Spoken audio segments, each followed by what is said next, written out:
Good evening, I'm Amadin Ogbewe. Now tonight we'll go straight into the business at hand.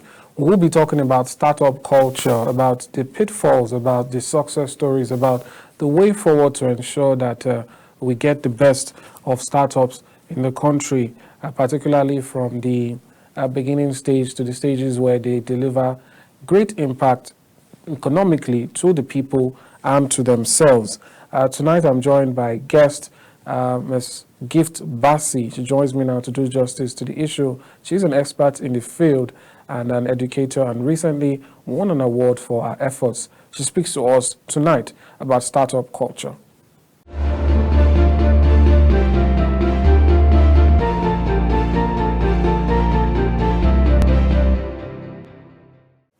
Gift Bassey, welcome to Talk Talk. Thank you.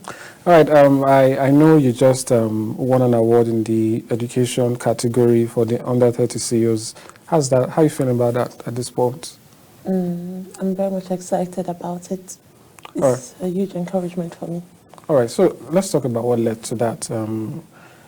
It's not easy, not just winning. I believe part of what you said that day was, being in the education, startup is not something, and then being a woman who's doing that and so on. So I'd like to hear about your story. What led you to this path?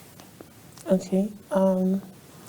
Starting up the business, what motivated me to go into startups was because I had my own personal constraints, and at the time I had those constraints, I didn't have the financial capacity to pay for it to be sorted out. So I had to learn to do things myself. And in the process of learning to do those things myself, I was able to solve few of the constraints I was having starting up my own business. And I needed every other person to know that, I learned something, I can do it myself. So if I could do it, you could do it yourself. And your ability to do certain things yourself and obtain results, you didn't have to spend much. You understand? So if you had a constraint that could cost you over 80,000 to sort out, and you learned to do different skills by yourself, probably you ended up spending about 6,000 naira as compared to the initial amount. You definitely have to give yourself a pat on the back, like, okay, this is something I can teach other people and make them know that they can do it if they don't have the financial capacity, or maybe they have the financial capacity but they don't want to spend the money when they could just solve problems of their own by themselves. So that motivated me to start up my company to be able to address and help idea stage aspiring founders. When was this? That was about 2018. Okay. Yes, so I got it registered as a business name in 2018 August, and that was because at that point, that was when I felt this is something I could pass across, so let me just have it registered and focus on startups management, idea stage specifically. All right. Yeah. All right. Particularly with the situation we're in now, there's a lot of attention on businesses and how well they're doing. You're talking about startups, but we're seeing I wonder what is the name for a business that is well established and and big enough. But we're seeing versions of that, P&G, some other very major businesses pulling out of Nigeria, and there have been various reasons. Some persons say they can't compete, but they themselves say that cost of doing business and so on and so forth. So these are big businesses, but we know SMEs are also sort of the lifeblood of nations, especially developing nations. So what do you think is really missing, or what do you think is the next stage for startups trying to fill in these gaps? Because if people are leaving, someone has to sort of fill in that space. So what is the missing piece here? Okay.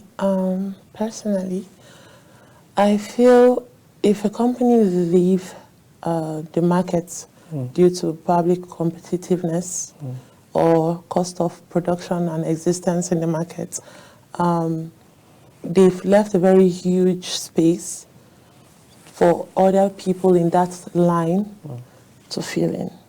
So I wouldn't say something is missing. I'll say it like an opportunity has been made available. Because if a giant company that has built a reputable name over the years leaves the marketplace, A lot of people will feel, oh, that means the economy is so bad, they can't keep up, they're not making sales or profit as before. But they don't see the other side of the coin, that, oh, this is a huge opportunity. Especially in Nigeria, where we have a lot of young founders doing things and they'll say made in Nigeria. So they are beginning to learn to use things in Nigeria to produce things that, like a finished product that is durable and will last for you to enjoy. So if such a company, let's say they make beauty products like skincare products, and then we have a lot of young startup founders that are going into skincare, and they produce their own shea butter, black soap, and the likes. So it gives room for them to market themselves more and let people know that, oh, this company left, but you could also try out these natural products, which are good for the skin, which are good for your health, your well-being, considering our environment, our own climate effect on our own skin. We are not the same, in as much as we would like to try other foreign products, but we may also like to try our homemade products. So it gives room for these startup founders to push themselves out there and fill that void that big company has left in the marketplace. So I don't see it like there's something missing. I just rather see the opportunity in it. All right, I understand you have sort of, will I say, relationship with or connection with the NYSC. What is that about, really? What was the offering there? Okay, the National Youth Service Corps, they have actually built a successful platform. That's the Skill Acquisition and Entrepreneurship Development Platform. That's the SAID departments. They've successfully empowered youths to start up a business for themselves. So why I decided to desire to be one of them or part of them, of the body, is because I knew that I had something to offer. Now everybody under the side, both the trainers, the facilitators, and the trainees, were all aspiring for growth. And in business, the aim of it is to make profits, maximize the process of making profits. Good. So if I was to come in there as an idea stage startup consultant, every single core member in a camp that is in any side group is an idea stage core member. Do you understand? So it's either they've started while in school and they want to establish that idea perfectly. They want to build the foundation so well that they can grow on it. You understand? So if I step in, I'll be able to support them in different soft skills or short courses that would enable them to easily accomplish those dreams that they want to in line with their business. Do you understand? So joining the NYSC, the SAID department, I was able to see the areas where I could come in.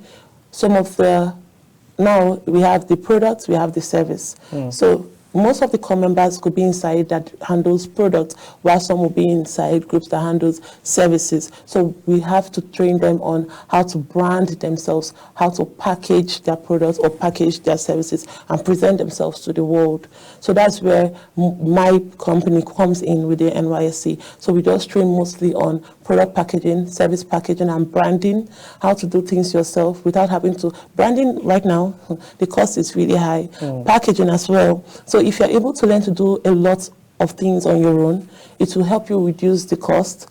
And when you obtain results and make profits, you're also maximizing your profits. So most of them benefit from it, especially those in F&B, foods, beverages, and manufacturing. Those that have to use raw materials to produce things like perfumes, fragrances, and then those that have to cook, because they're buying things every time just to deliver on a job. So if you're able to minimize how much you have to spend to be able to get a job done, and where you present yourself to the public, how you market yourself, how you brand yourself to avoid intellectual or corporate thefts, how to package your product in a hygienic, appropriate manner, and then how to get certain support from the professional bodies related to your own field of business.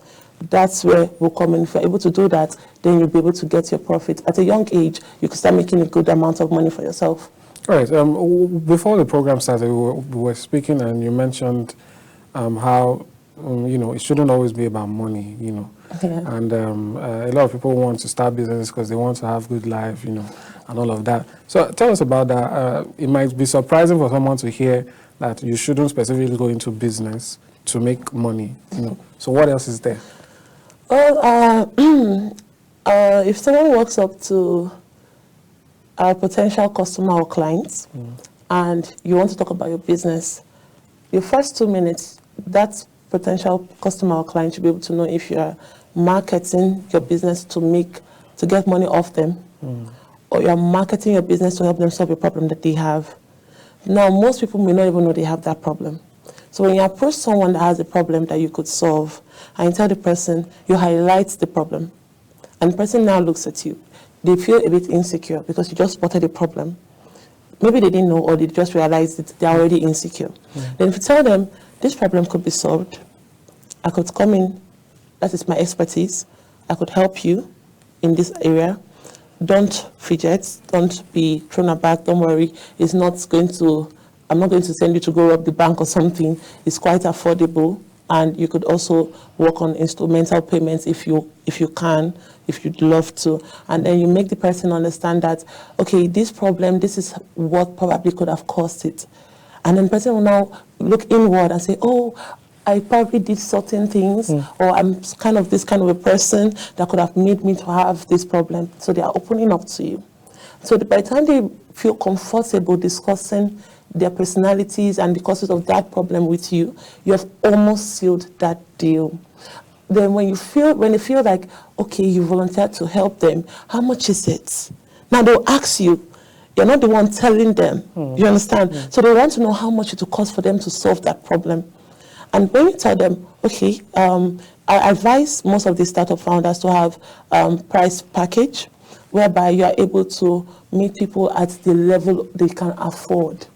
Now, if you meet this person that have this problem, and the person asks you, how much is it? You have to understand if the person can afford a very in-depth process that will cost more, or a short process of improvising your solutions to them that could cost a bit less, or just a quick process, a one-off that is very much affordable. So you let the person know that these are the categories and the durations for this, because the durations will definitely differ. So which one would you like to pay for? And the person will say, okay, I really want it to be resolved, so I'd rather just opt for probably the in-depth solution you're providing. But since it's going to take about 3 weeks or 3 months, I'd rather do weekends and online. Now the person is sharing how they would like to invite you to solve their problem, and then they'll say, okay, do I have to pay all at once? You say no, you could pay 3 instrumental, but there'll be a little bit of extra charge. But you could pay 2 instrumental to be less extra charge, but you just pay one off. So they will decide how they want to pay. Now, once that happens, you didn't go to them looking hungry. You just went to them, making them realize that there's a problem I need to help you solve. If you want to solve it, it's fine. And if they want to solve it, they'll come to you. And they will even refer other people that they know in that category of that problem to you, that you are the person that would help them solve that problem. So that's how it is in business. If you go to business looking for people's money, you likely may not even get a penny. If you go into business, into the market, looking for a problem to solve, you will likely meet a lot of people with that problem, and then you improvise on a good way to start solving it. I think this is already helping people reorient their mind to how they see businesses. Yeah. But in your experience, what do you think are some of the pitfalls of startups? I personally have seen or heard about some. Speaking to tech startups now, you see tech startups start and they start with a big bang. They're very loud, they're everywhere, and then suddenly you hear that something has gone wrong. There's an example that's been trending about a few days ago, although that has been related to something sort of a scam. I can't really speak on that, but the point is sometimes it seems like startups have a lot of energy and they lack something else. So in your experience, what do you notice is usually a problem, not just tech startups, any startup that when at that early stage, I think you called it, is it the idea stage? Yeah, that they seem not to be getting things right. In Nigeria specifically, what have you noticed that a lot seem to be lacking that you feel can change? Okay. For starts, when an idea stage aspirants, when they communicate with me, most of the time, they are always talking about where they aspire to get to. And when they're done talking, I ask them, did you go through the process? And they'll be looking at me. So I asked them, you're already discussing about the end. You didn't tell me about the stages to get to the end. And the stages is what makes the end successful. And sorry, I have to say this is biblical.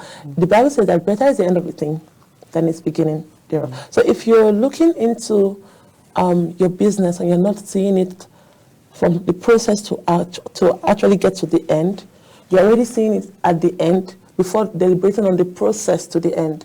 That's the first mistake.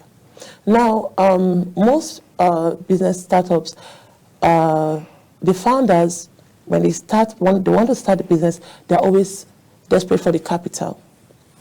But if you look inward, that capital, when you ask them how much are you looking for, if I can have 500,000, 1 million, government loans and all that to support my business, and okay, what do you want to use this money to do? Purchase certain things, get my website done, marketing, graphic designing and the costs and all that, especially in service. Now, when you're handling products, you can't determine the capital because prices of things, raw materials could change at the slightest occurrence in the economy, you understand? But when you're handling service, most of it is more of your manpower charges, and then maybe just a little bit of other things that you have to pay for. Now you see them, they don't want to do things themselves to minimize that cost. They want to outsource things. And when you start outsourcing as an idea stage founder, you're already limiting your skills. Okay. And when you are able to pay these people you've outsourced and partnered with over time, they kept delivering on the job, you were paying them. The moment there is a decline in that profit, or maybe you were aspiring, if we do things this way, we should be talking about 500 million naira, especially tech startups. If we can get certain data, we can market this way, we should be able to get at least certain amount of millions. Now, the expectation is so high, if anything goes wrong and they're not able to hit that target, the discouragement is so much. Do you understand? So they just go inside like they've lost courage. And another thing is, in the process, the people you outsourced your part of your business skills and services with for them to deliver to you, for you to deliver to your clients, by the time they start pulling out, you may not be able to get back all they've worked on your behalf over the years. There's a video on my Instagram. I warned against people, business founders, giving so much responsibility out. Learn to do some things yourself. So you store your data yourself. Because by the time those plugs you have, they begin to pull out, you may not be able to retrieve as much data that they have from you for yourself. That's why you see business owners losing clients' data, customers' data. That's why you see them not even able to know the market because they had people doing everything for them. So if that person pulls out and is not willing to speak or tell you this is the way, go this way, or they even show you the way, but you don't even know how they were communicating with these people. So you don't even know how to continue from where they left off. Do you understand? So the first pitfall is a lot of them, they just want to get to that end. They don't want to go through the process. They don't want to do things by themselves. And then another problem is they are not ready to fail. They're not ready to fail. And failure is a delicate part of success. Now, when you fail, you just learned a very good means of avoiding that problem from that failure from reoccurring. And then you've also learned the lesson in a way that, because it's personal, especially when you're doing it yourself, it's personal. So you've learned a lesson privately. It wasn't made known to the public. But when you're someone that probably you had enough capital, you were able to put yourself out, PR agents everywhere, they publicized you, and then you made it's very minute mistake. But because you've put yourself out there, the whole community, the whole media, your fans, your followers, they will take it so huge, they will give you so many opinions that doesn't even count, and then you feel you've been embarrassed, you can't show your face in the public. That's not true. That's not true.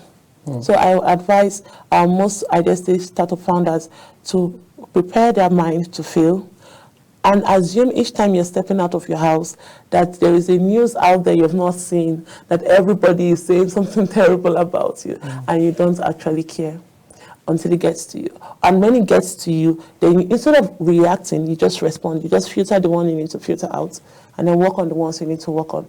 Everybody has an opinion, but most business founders are not ready to know and listen. And then another problem is they're easily manipulated. Everybody wants to do mentorship. Mentorship is good, but if you want to go into a line of business and you see someone in that line of business and you say that person is a mentor, I normally do not approve, because if you are a chef or you have a confectionery business that is well established, and then I am the one that wants to come into that line new, it's new to me, it's old to you, you know the market very well, and then I say you're my mentor, and then I come to you and I'm telling you, this is what I want to do, this is how I want to do it. You forget that you are also speaking to a potential competitor, and that person is already established, have a very good customer base, and they've already penetrated the market. So you, in the process, pour out everything you aspire to do, and this person is just there, yes, listening to you, writing down, and you've not asked yourself, what are they writing down? And they've gotten a new idea from just what you want to do. And you feel so bad. I've seen over 3 of my clients, they will tell me, I felt betrayed. Why won't you feel betrayed? You went to a potential competitor. You were seeing the person as a mentor, but the person is also, don't forget, it's business. Yes. The person is also your competitor. You didn't see that aspect. That's why you need to actually go through, think thoroughly before you pick certain people when you want to start up a business, before you bring them in that you want to start up the business. The person could give you an advice, but from a distance. Please, what's your 2 cents on this, on coming to your kind of business, ma or sir? And the person will just say, do like this, do like this. Do you want to do it? Okay, maybe you can see me in my office. That's a trap. Because seeing the person in the office, you will definitely have to bring out things from you. And then you speak. And then you need support to start up that business. But they have the financial backing. They even have access to bank loans because they've built credibility over the years. So they can have as much money to start up the idea that you want to bring into the market. So you feel discouraged and betrayed. And because of that, you don't want to continue anymore. I want to do something different.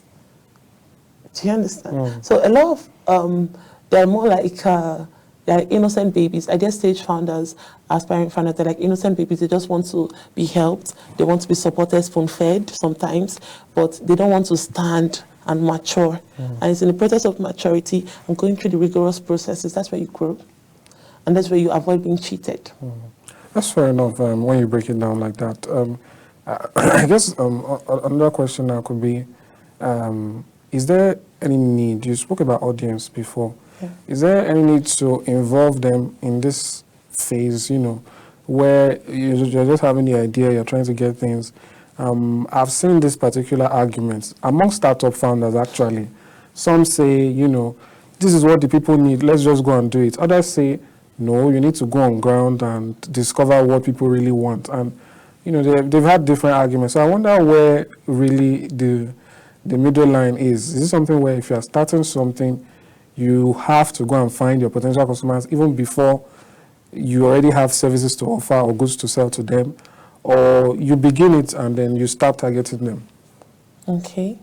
It's very good to do a market survey before starting any form of business. In the course of doing the market survey, you would definitely need to inquire from potential audience what they would like to the kind of service they would like to be offered for them to patronize. You understand? Even existing business founders, when they want to initiate or bring in a new product or a new service, they normally throw a poll. They call it a poll. They normally throw it either on Instagram or LinkedIn, and they ask their existing customers or clients, what do you think about these products? We would like to start something like this. What do you think? Should we do it this way? Is it A, or is it B, or C? So people vote by clicking. So the highest votes, they take it aside. Then they ask another question. Okay, so if you've chosen A, okay, so do you want it in pink packaged products container, or you want it in see-through, transparent packaged container? So maybe their brown color has more of pink. So you see people picking. And then they'll have like a soft copy sample pictures, images of what they want to do, how the product ought to be like, and they post it out there, pick. So you see people picking. So the highest vote is mostly what they go out for, because those people clicking are the ones that are likely to patronize it. That's what they want to buy. That's what they want to see in their homes when they come back, when they want to use your product. That's what they want to be, showing off. Do you understand? And if it's service, okay, how would you like us to support you on certain project? We want to look into this aspect, this segment of the market. How would you like us to help? Do you want us to give discounts of our service fee? Or would you want us to give full sponsorship to just 5 people and 5 corporate entities? So that's 10 altogether. Or do you want us to stretch a promo session? The same price, but you get something after patronizing us.